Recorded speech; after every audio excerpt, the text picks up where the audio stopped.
Will potentially lose his constitutional right to a fair trial if this all plays out in public view. But there are some critics who saw his initial appearance yesterday and said that guy does not look very remorseful at all. The cameras were rolling. The courtroom was full. Then suddenly everything stopped. The public was ordered out. The press was silenced. The livestream went dark. Not because the case was over, but because the most important part was about to begin. Behind closed doors. Off camera. No witnesses. In a case already drowning in conspiracy theories, the court chose secrecy. And that decision would change everything. This is the story of what happened inside the courtroom, and what the public was not allowed to see. Stay with me, because what unfolds next isn't just about one defendant. It's about transparency, power, and whether justice should ever happen in the dark. Before we begin, this is EWU Crime. If you care about truth over noise, subscribe now. This case did not begin quietly. It began in full view of the world. Charlie Kirk was killed in public, in front of thousands of people, on a college campus in broad daylight. There was no mystery about where it happened, no ambiguity about who was there. The violence unfolded in a space meant for learning, debate, and open exchange. The man accused is Tyler James Robinson. From the moment of his arrest, this case stopped being just another criminal proceeding. It became radioactive. Politics rushed in. Online factions formed instantly. Narratives hardened before evidence was ever examined in court. Conspiracy theories spread faster than verified facts. Some questioned motives. Others questioned the investigation itself. A few went further, suggesting hidden hands, cover-ups, or orchestrated silence. And in the middle of all that noise stood a courtroom, preparing to decide a man's fate. From the very beginning, one question hovered over everything. Should the public be allowed to see this trial unfold? The defense said no. They argued that cameras, live streams, and public scrutiny could poison the process and endanger a fair trial. The victim's family said yes. They believed sunlight mattered, especially in a case already distorted by rumor and accusation. The public demanded answers, not speculation, not narratives, but truth, tested openly. And the court found itself pulled in every direction at once, tasked with protecting constitutional rights, while trying to maintain confidence in a justice system under a microscope. That tension would shape everything that followed. This was the first time Tyler Robinson appeared in person, not through a screen, not as a pixelated image from a jail feed. There was no grainy video, no suicide vest, no sense of distance. This time, he physically entered the courtroom, and the shift was immediate. Security was overwhelming, not symbolic, not subtle. Roads surrounding the courthouse were shot down. Armed officers lined the perimeter. Snipers were positioned on rooftops above the building. Drones hovered overhead. A plane circled in the air, looping again and again. This was not routine. This was preparation for the unthinkable. Inside the courtroom, the atmosphere was heavy. Sheriff's deputies were everywhere. And then there were the SWAT officers.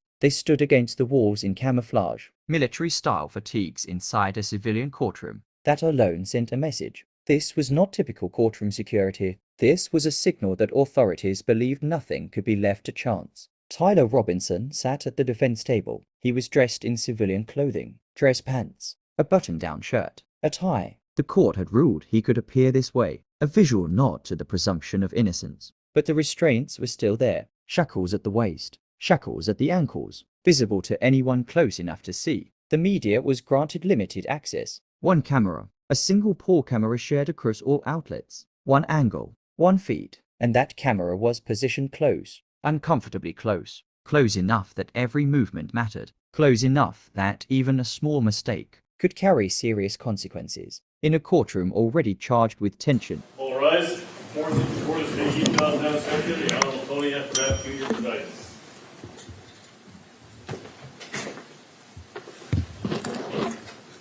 Please be seated.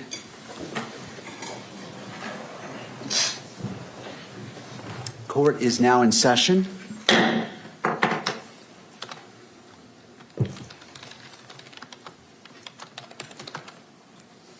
Counsel, if you could enter your appearances, please. Your Honor, Christopher Ballard, Ryan McBride, Chad Grunander, and Lauren Hunt on behalf of the state. Good afternoon. Good afternoon, Your Honor. Kathy Nestor, excuse me, Richard Novak, Stacy Visser on behalf of Mr. Robinson. Good afternoon. Good afternoon, Your Honor. Jeff Hunt and David Ryman appearing on behalf of the media interveners that are identified in our motion papers. Good afternoon. Michael Judd, Your Honor, Parsons, Bailey, and Latimer, on behalf of another set of media interveners also identified in the briefs. Good afternoon, and I recognize Mr. Robinson in the courtroom as well. Good afternoon. And for the benefit of the record, calling case 251-403-576, State of Utah versus Tyler James Robinson. Counsel, as we're moving forward today, I want to give an overview of what we anticipate doing. And it comes down, we're addressing three issues. The first is the October 14th, 2025 audio recording of the closed hearing and the October 24th, 2025 transcript of that hearing. The second is the state's motion to amend or clarify the publicity order, commonly known or referred to as the gag order. And finally, the motion for limited intervention and request for notice of motions to close, seal, or reclassify, and which has been filed by the media organizations and by counsel who are present today. So as we begin, the first part is we'll begin by addressing the October 14th audio recording and the October 24th transcript. This portion of the hearing will be closed so that I may hear from the parties regarding which portions of the recording the record should remain sealed. All members of the public and the press will be excused, and the hearing will not be broadcast. And this is because I need to hear what should or should not be sealed or protected, and it would not benefit to have everyone listen to what should be sealed. And so after I've heard argument, we will invite all parties or the public and the media to come back in, and the hearing will resume transmission. We will then take up the motion for limited intervention, followed by the state's motion to amend or clarify the publicity order. These portions, the last two portions, will be open to the public and to the press. After hearing argument on all three matters, I will take a brief recess and then return to issue my ruling today. We will then stand in recess.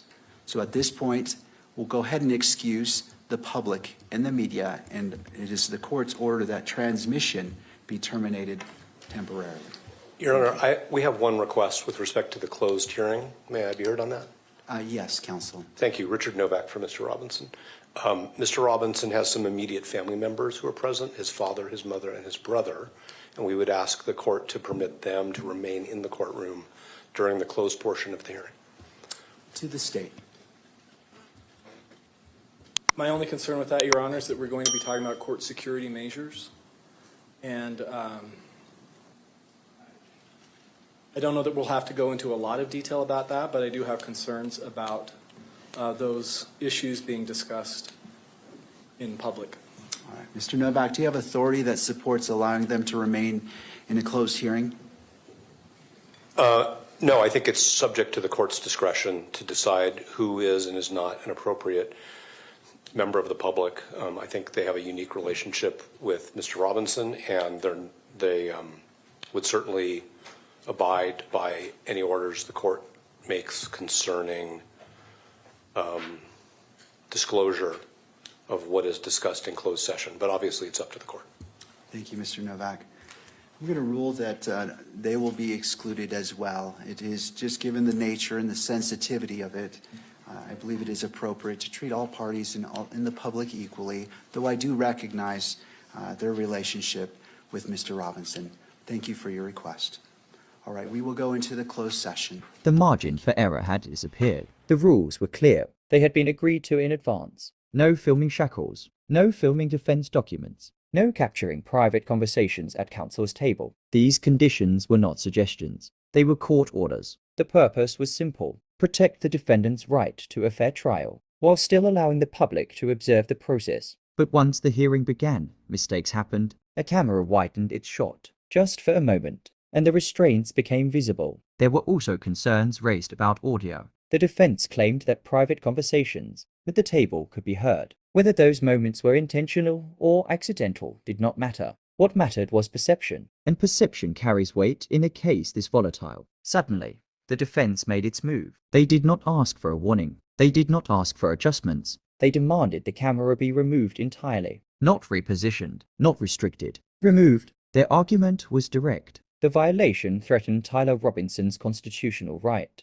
to a fair and impartial trial. They warned that continued coverage risked turning the courtroom into a spectacle rather than a forum for justice. Then came the unexpected. The prosecution did not oppose the request. In that moment, both sides, usually adversaries, stood aligned against the camera. For observers in the courtroom and viewers watching at home, the implications were immediate. The one window into the proceedings appeared ready to close. For a brief moment, it seemed transparency itself was on the brink of disappearance. Not because of a verdict, but because of a camera placed just a little too close. And the decision that followed would determine whether the public stayed in the room or was pushed back into the dark. And my understanding was during the open portion of this hearing earlier that there was a violation of the standing decorum order as it relates to transmission of these proceedings. I want to hear from counsel, and then I will make a ruling concerning that shortly thereafter. Ms. Visser. Thank you, Your Honor. I'm referring specifically to Rule of Judicial Administration 4-401.01. This gives the court discretion to terminate or suspend electronic media coverage at any time without prior notice, if the judge makes particular findings and that the specific circumstances warrant it. It is our position, the defense position, that there has been a violation of the decorum order. It is our understanding that those live streaming this signed and declared that they would follow the decorum order, and they violated it. So we are requesting a sanction. We believe these court's orders are binding and they need to be respected. We also believe that it threatens my client's right to a fair trial. It's the whole reason we filed a motion in the first place to remove his shackles. It's our understanding that his shackles are visible.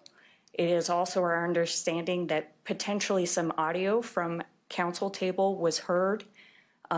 We are definitely taking more measures on our own to ensure that that does not happen again.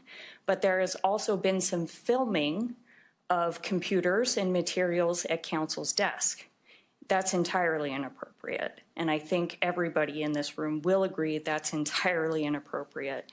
So we are asking for some remedial measures here. We're asking for it to terminate for today, and we can proceed after that. Thank you, Ms. Visser. To the state. Your Honor, the state, as stated earlier, we believe that the court's order was very clear, and if there has been a violation of that order, then we agree that there needs to be some measure taken. We'll leave it to the court to decide the appropriate response to that violation, but we agree that any violation of the court's order needs to be addressed. Thank you, Mr. Ballard. To the press, attorneys for the press.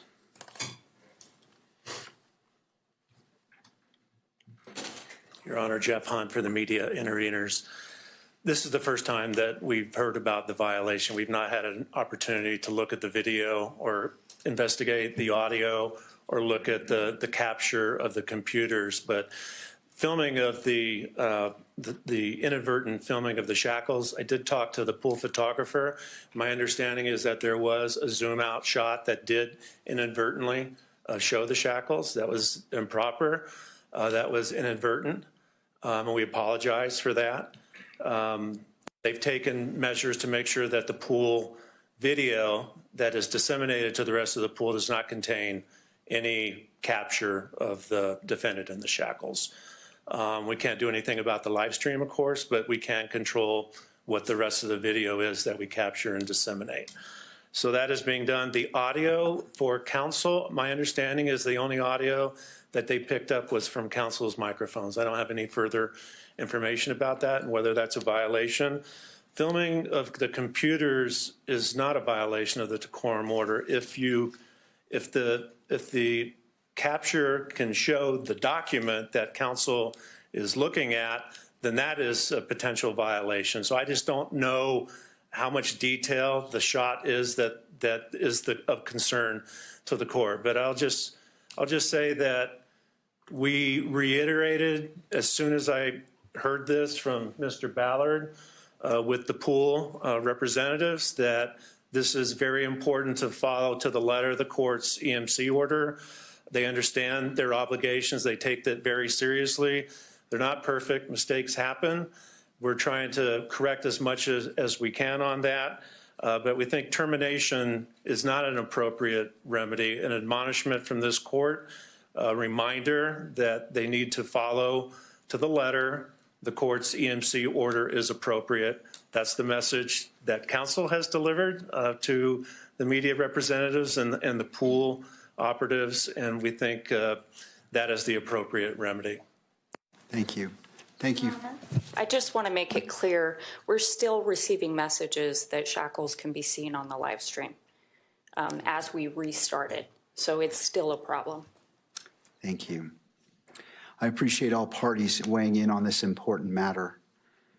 And I find that there was a violation of the standing decorum order that was in effect as of October 30th, 2025, based off what's been proffered, as well as the EMC order signed by the court. As previously stated by Ms. Visser, the court does have discretion in determining whether to terminate the broadcast of these proceedings, and again, if there's specific circumstances warrant such action, that the court would need to make findings in order to do so. I find that excluding the cameras from the courtroom would be disproportionate for this hearing. I find that making it very clear, first, that the transmission cannot begin until court is in session and must end as the court ends the session, and cannot be filmed before or after. The filming of, as previously stated in the decorum order, EMC must be followed to the letter. The sanction for today is that this camera will be relocated away from defense table to where the bailiff is, where Jeff is standing over here. I want to immediately address any possible transmission of shackles, as previously stated by counsel, and remove the possibility of capture of screens of the computers at defense counsel's table as well. In addition, if there's further violations of the standing decorum order, this court does have the right and will exercise termination of broadcast of these proceedings. And I simply want to put all parties on notice, to the press, to all parties, that this court takes this very seriously. While the court believes in openness and transparency, it needs to be balanced with the constitutional rights of all parties in this case. As such, we will take a brief recess to allow the relocation of the camera and to the place indicated by the bailiff, and then we will resume these court proceedings. I am anticipating this to take perhaps 5 minutes. All right, and then we'll come back on the record and handle the remaining of this hearing. I appreciate the patience of parties as we move forward. We are trying to do the best. The judge now faced a decision with real consequences. One option was absolute: terminate the broadcast entirely, end all electronic media coverage on the spot. The other was restraint, a sanction instead of a shutdown. He chose the middle ground. The camera would remain in the courtroom, but it would be moved, no longer near the defense table, no longer close enough to capture restraints, documents, or private exchanges. It would be relocated near the bailiff, farther back, more controlled. The message was clear. This was not a free pass. It was a warning. The court made it explicit. Any further violations of the standing decorum order would result in full termination of the broadcast. No second chances. The judge addressed everyone at once: the press, the attorneys, and the public. The court, he said, believes in openness. It recognizes the importance of transparency, but that openness must be balanced against the constitutional rights of the accused. A fair trial cannot be compromised by exposure, no matter how intense public interest may be. This ruling attempted to walk that line, keeping the public informed without putting the proceedings at risk. On paper, it was balance, a carefully measured response, neither total secrecy nor unrestricted access. But as the hearing continued, it became clear that this balance was fragile, and it would be tested almost immediately. Just minutes later, everything changed. Without warning, the tone of the courtroom shifted. The judge announced that the next portion of the hearing would be closed, not limited, not delayed, closed. The order was absolute. The public was instructed to leave. The media was instructed to leave. The live stream was terminated immediately. Even Tyler Robinson's parents were ordered out of the courtroom. The room emptied. No cameras, no observers, no record unfolding in real time. The judge explained that the court needed to discuss matters that should remain sealed: audio recordings, transcripts, court security procedures, sensitive material. The court said information the public would not benefit from hearing. That phrase lingered. Not couldn't hear, wouldn't benefit from hearing. And then the doors closed. For 2 full hours, no updates were provided. No interim explanation was offered. No public transcript was released afterward. Just silence. Outside the courtroom, families waited. Reporters waited. Observers waited. Inside, decisions were being made. Decisions that could shape what the public would eventually see and what it would never be allowed to hear. When the doors finally reopened, there was no detailed summary, no clarity about what had been discussed, no clear record of what had been sealed or why, only the confirmation that something had changed. In a case already defined by visibility and secrecy, this moment landed heavily, because once a courtroom closes its doors, trust becomes harder to maintain, and questions, once raised, do not easily fade. Closed hearings are legal. They exist for valid reasons. Courts are permitted to seal proceedings, to protect sensitive evidence, ensure safety, or preserve the integrity of a future trial. But legality is not the same as impact. Timing matters, context matters, and in this case, the secrecy landed at the worst possible moment. Outside the courtroom, misinformation was already spreading, not slowly, rapidly. Online, claims of cover-ups were circulating, accusations of staged events, allegations implicating people with no evidence to support them. The case had become a magnet for speculation long before any witness took the stand, and then the doors closed. In doing so, the court created a vacuum. No explanation, no visible record, no immediate transparency, and vacuums do not remain empty. They get filled, not with verified facts, not with sworn testimony, but with assumption, with imagination, with narratives built on fear, suspicion, and partial information. For some observers, the closed hearing confirmed their worst suspicions. For others, it raised new doubts, not about guilt or innocence, but about trust. Because when a justice system removes the public from the room, even temporarily, confidence becomes fragile. The silence did not calm the conversation. It intensified it. And in a case already burning with emotion and ideology, secrecy didn't contain the fire. It fed it. Before the hearing formally began, the live stream captured something else. A moment that lasted only seconds. Tyler Robinson was seen smiling, laughing lightly, speaking quietly with his attorneys. There were no words audible to the audience, no context provided, just the image, and the reaction was immediate. Anger surged across social media. Shock, outrage. To some viewers, it looked like a smirk, an expression they interpreted as indifference or disrespect. To others, it appeared calculated, a defense tactic meant to humanize the accused before proceedings ever began. A reminder that he was not a silhouette on a screen, but a person in a room. The truth is, we don't know. We don't know what was said. We don't know the emotion behind the expression. We don't know the intention. But in a case this public, intention often matters less than perception, because perception spreads faster than context, faster than clarification, faster than facts introduced under oath. Screenshots circulated, clips were replayed, narratives hardened. For many, that brief moment became evidence, not of guilt or innocence, but of character. And once an image is framed a certain way, it rarely escapes it. This case does not live solely in the courtroom. It lives online, in fragments, in moments taken out of time, and sometimes a single expression can outweigh hours of testimony. Tyler Robinson's parents were in the courtroom. They were not hidden in the back. They were not separated from the proceedings. They sat in the front row. His mother cried throughout the hearing, quietly, consistently. His father stayed close, leaning toward her, offering comfort without drawing attention. They were seated just feet away from the man accused of killing Charlie Kirk. That proximity carried weight. These were the same parents who contacted law enforcement, who turned their son in, who cooperated fully with investigators.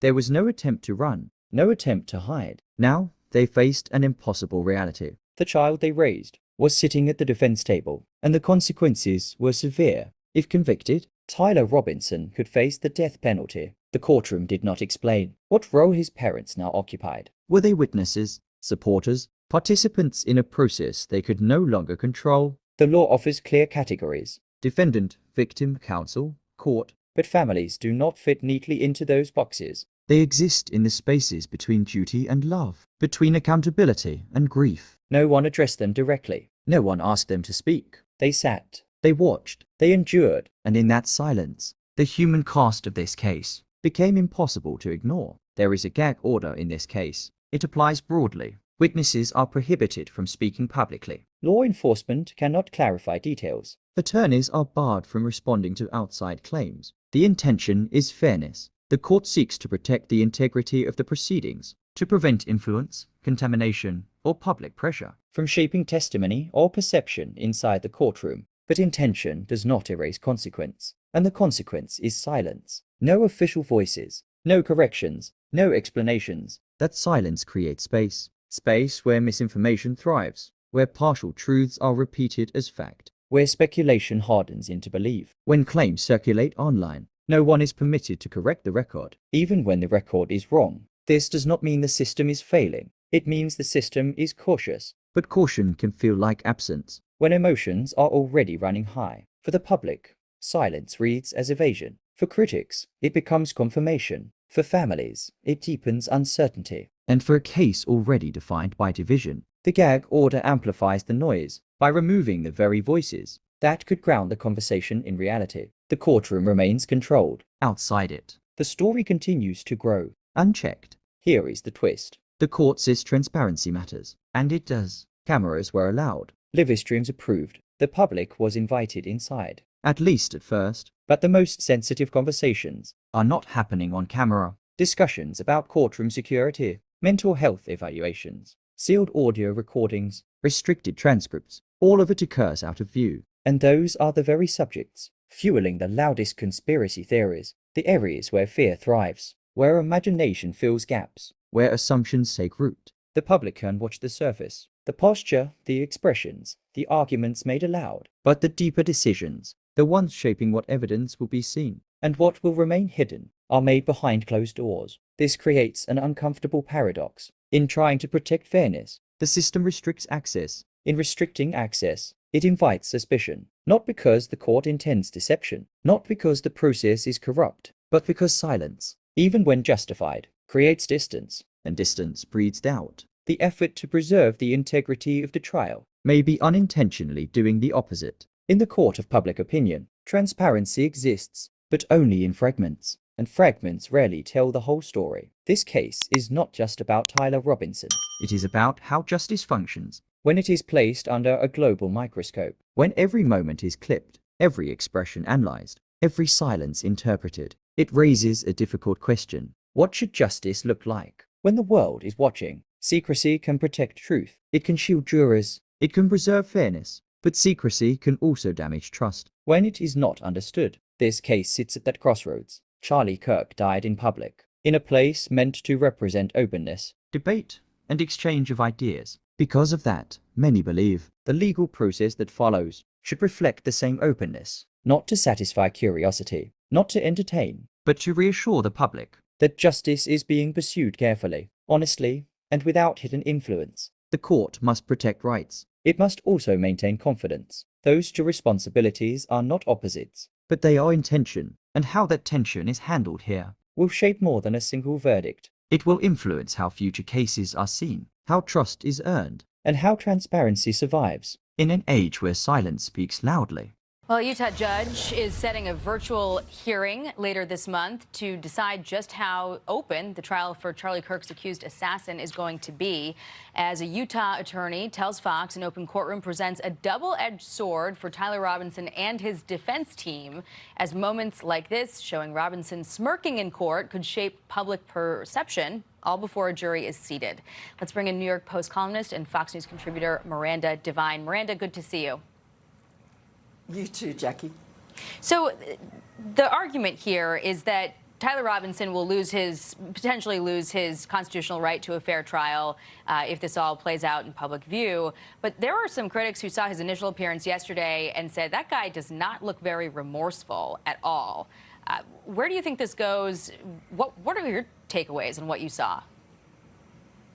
Yeah, look, it was quite repellent seeing Tyler Robinson after what he did so brutally to a young father, to Charlie Kirk, to see him smirking and laughing just a few months later in court with his lawyers.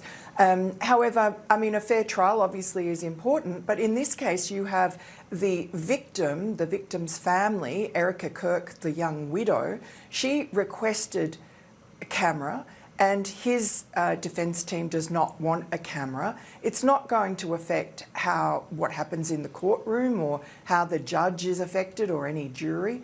It's incredibly necessary because there are these malign, malicious conspiracy theories that have spread like wildfire, some of them coming from TPUSA friends, Charlie Kirk's former friend Candace Owens, that are claiming that somehow the TPUSA team was involved in this murder, this assassination of their own friend, and that Erica Kirk herself is complicit in a cover-up. These are so hurtful, so painful, so cruel. She spoke out about them a couple of days ago to Harris Faulkner, but I don't understand why anyone would object to a camera in the courtroom to allow the public to see the truth laid out in court and put to rest these lies.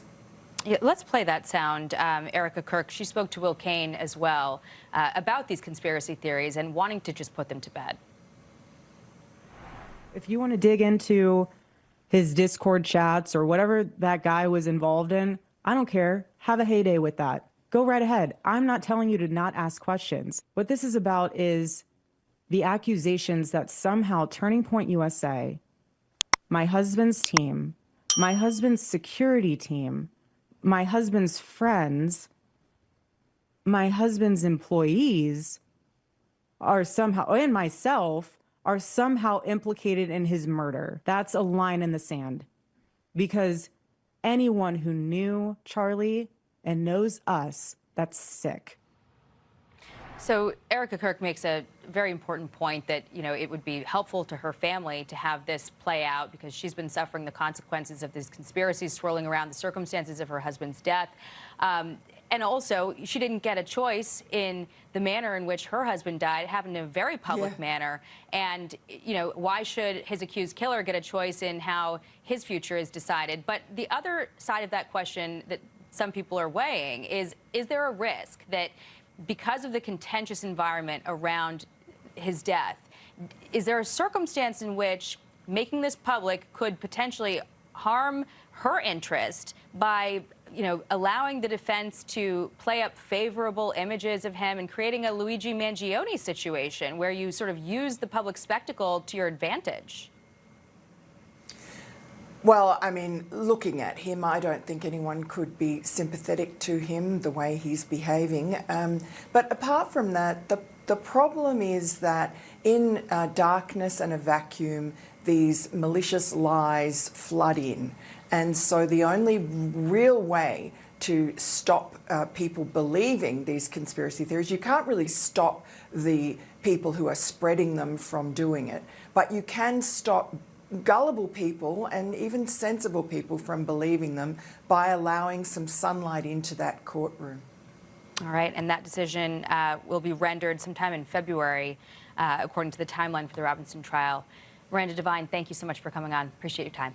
There is no final resolution yet. The judge has not issued a definitive ruling on whether cameras will remain in the courtroom long term. That decision is still pending. For now, the question of transparency remains unanswered. Another hearing is scheduled for January. What will be addressed then could shape the rest of this case. Discovery is still ongoing. Thousands of documents exist, reports, recordings, digital evidence. Not all of it has been turned over. Not all of it has been reviewed. And not all of it will necessarily be made public. Behind the scenes, the legal process continues to grind forward, methodical, slow, and deliberate. And hanging over everything is the most serious possibility of all. The death penalty remains on the table. No determination has been made. No outcome has been decided, but its presence changes the weight of every decision, every motion, every closed door. This is not a case approaching its end. It is a case still taking shape, and each ruling from here forward will determine not just what happens to Tyler Robinson, but how much the public will be allowed to see. As justice unfolds, this story is far from over. This story is still unfolding, and we will follow every step. If you believe justice should be seen, not hidden, like this video, subscribe to EWU Crime, turn on notifications so you don't miss what happens next, and comment below. Should cameras stay in the courtroom, or should justice happen behind closed doors? I'll see you in the next one.